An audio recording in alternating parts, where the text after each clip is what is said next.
artis.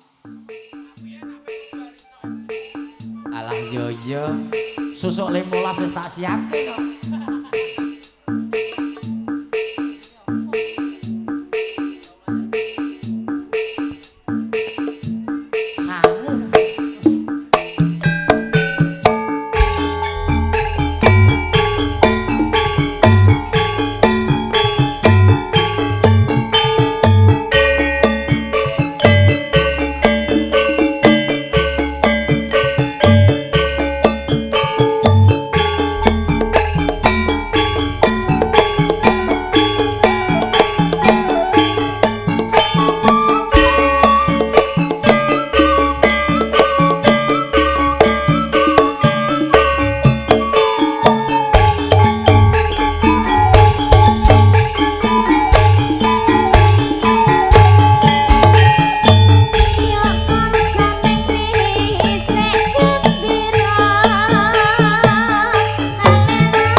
Atarakan gunging paruni kang tampomi dan sebaya malih kunjuk katur duaten keluarga ingkang hameng kugati Bagja Mulya kang pinanggih mugi rahayu lulus raharja kalis ing rubeda saking kawula kinanti campur sari ngaturaken gunging panuwun sepeda malih nyuwun pangat sami mbok bilih kathah kalepatan anggen kula matur anggen kula solah bawa ing siang punika kawula naming jalmi sawantah akhirus salam billahi taufik wal hidayah. Assalamualaikum warahmatullahi wabarakatuh.